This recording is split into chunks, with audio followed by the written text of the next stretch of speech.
Hello everybody, Sorlian here, and today we will be looking at the velocity time graph or the speed time graph. And at the end of this video, you should be able to interpret the information or that velocity time graph or the speed time graph, and you should be able to answer questions from those graphs. And in the year January 2025, we saw a question on the velocity time graph. So this is very important, so you need to understand this. So let's head straight into it. So for the velocity time graph or the speed time graph, velocity or speed is plotted against time. The velocity is compared to the time. So on the x-axis, which is the vertical axis, we will have the velocity. And on the horizontal axis, which is the y-axis, we will have the time. Now this graph is used to show how a particle or an object move from one position to the next, the speed of that particle or the velocity of that particle or that object. For example, a car, if a car moves from Cam Street to Regent Street, the velocity time graph will see the speed of that car throughout the journey, or the velocity of that car throughout the journey. How it started from rest, and then it picked up speed, and then it drove at a constant speed, and then eventually it decelerated until it's eventually stopped. So that is what the graph is showing. So let's head straight into an example. So the velocity time graph shown below shows the journey of a particle over 30 seconds. Now, this journey is divided into 3 segments. Now, let's look at this graph. So on this axis of the graph, we have the velocity. This is telling you how speed the particle goes, the velocity of the particle. And then on this segment of the graph, we have the time, how long the particle went at this velocity. So that's what this graph is showing. Now it says in section A, the particle travels for 10 seconds, starting from rest and steadily increase to its maximum velocity of 20 meters per second. So here we see the particle started at rest, meaning it was not moving. And then it traveled for 10 seconds, meaning from here to here. And then it reached a maximum speed of 20, which is right at the peak here. So you can see this particle increase, it moved and it increased in velocity until it reached a maximum velocity of 20. And then for part B of the journey, we see that the particle maintains a constant velocity of 20 meters per second. So we see right here, they maintain a constant velocity of 20 meters per second right here, meaning it did not increase nor did it decrease in terms of velocity. And this happened for 5 seconds. So we see from here to here, between 10 to 15 seconds, which is 5 seconds. And then in section C or segment C of the journey, the particle started to decrease its velocity. So from here to here, the velocity decreased, meaning it began to move a bit slower. And this happened for 15 seconds, because you see it started at 15 seconds and it ended at 30 seconds. And then it eventually came back to rest, meaning the vehicle eventually stopped. And that is what the velocity time graph tells us, how a vehicle moves from start to end. Of course, you start off the journey by not moving. Then you'll start moving, your speed will gradually increase, or in this case, your velocity will readily increase. And then you'll reach a constant velocity, meaning you will not increase nor decrease, and then you will eventually start to decrease in velocity till you eventually stop. Now let's look at how we can calculate acceleration. Now acceleration is that period in which you start from rest and then you eventually increase. That is the acceleration, how you will increase, how fast you increase, how slow you decrease. So it says here in section A, the particle's acceleration is constant and is calculated from the formula. Acceleration is equal to the change in velocity over time. So that's that velocity in which you increase or you decrease, that is called the acceleration. It's like driving a car and somebody tells you to accelerate. You know, you press the X and you eventually increase in speed or in velocity. So that thing that we want to calculate, that speed in which we constantly increase, or that velocity in which we constantly increase or decrease, that is called the acceleration. And the formula for this is the change in velocity over the change in time. So to calculate the acceleration for the A part of the journey, in which you started from 0 to 20, To calculate that, we simply subtract 20, because we know that in this case, the acceleration or the velocity is increasing. So that means we'll have a positive acceleration. So the change in velocity would be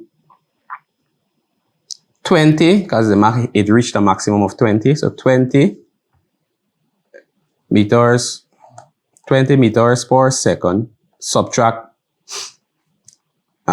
it started at 0, so 0 meters per second. And this will be divided by, the maximum time was 10 seconds, so this will be 10 seconds, subtract, it started at 0 seconds. So this will boil along to 20 subtract 0 simply give you 20. All divided by 10 subtract 0 give you 10. So this will boil along to 20 divided by 10 is 2.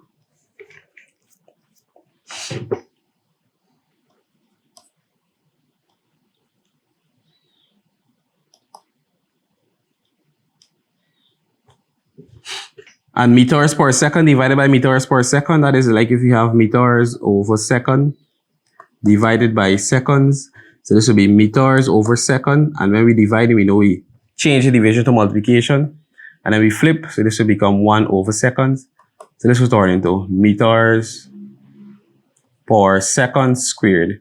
So this will become 2 meters per second squared. And that's what acceleration is measured. Meters per second squared in this case.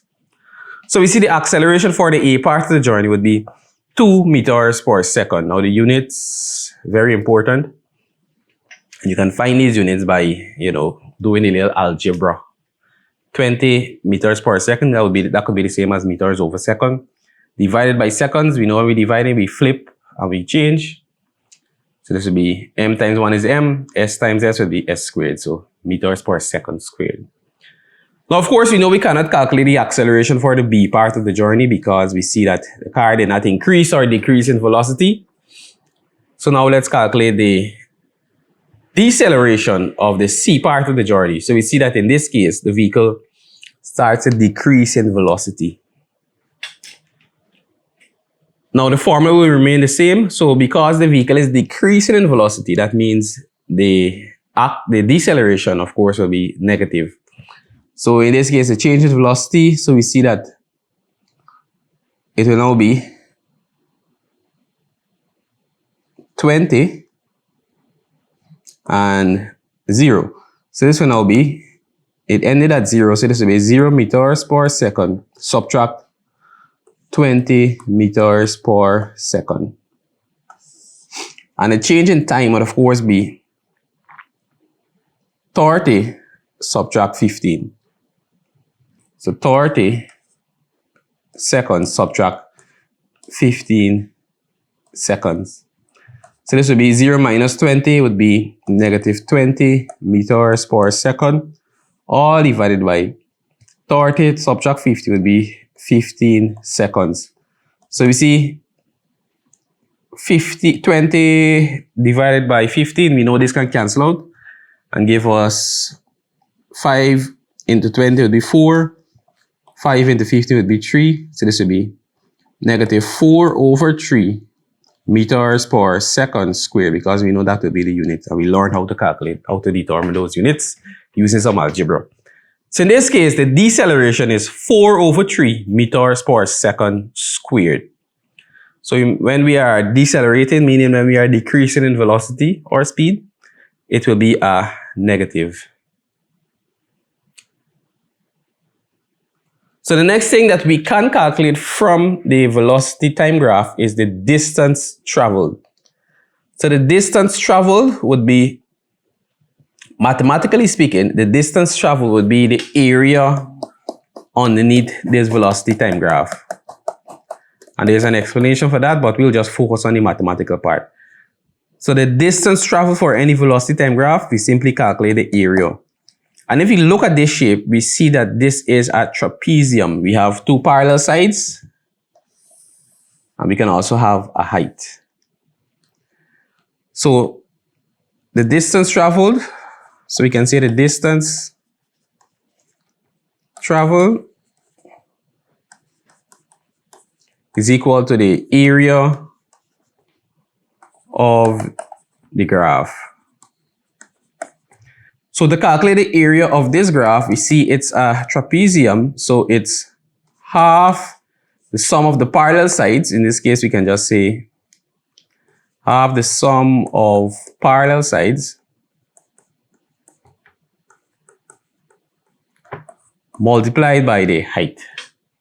So the area will be half multiplied by the sum of the parallel sides. So let's find the parallel sides. So we see from here to here would be 30.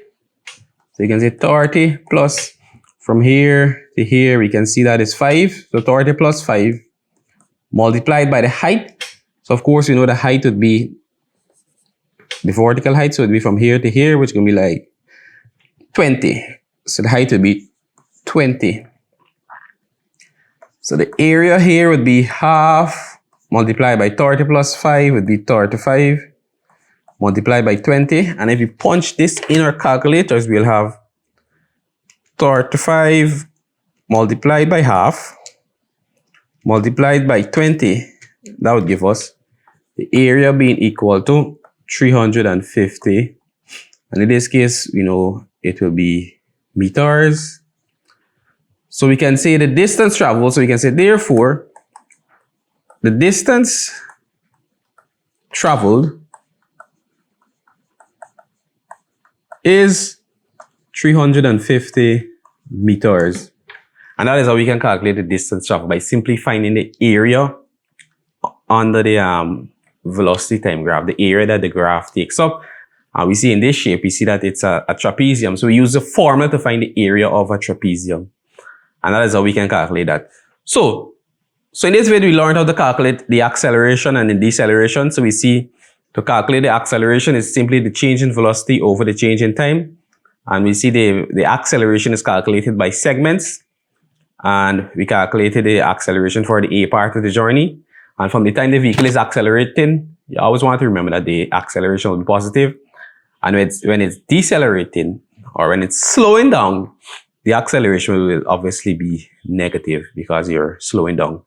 And then we calculated the distance traveled. And to calculate the distance traveled is to simply find the area of the velocity time graph, and we use the formula of the area of a trapezium. If you can't remember the area of the trapezium, what you can simply do, you can split the shape into shapes that you know. So you have a triangle here, you calculate the area of that triangle, and then you can calculate the area of this rectangle. Then of course you can calculate the area of this other triangle. So 1, 2, 3, and then you add all of those areas together, and that would give you the distance traveled. So if in case you don't remember this formula, you want to split the shape up into shapes that you know. So of course, I must leave one for you to practice on your own.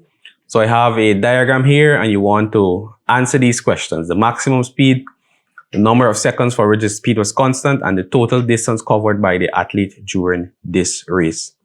So with that, I'll end off this video here, and I'll see you in the next video. And I trust that you have a good understanding of the velocity time graph.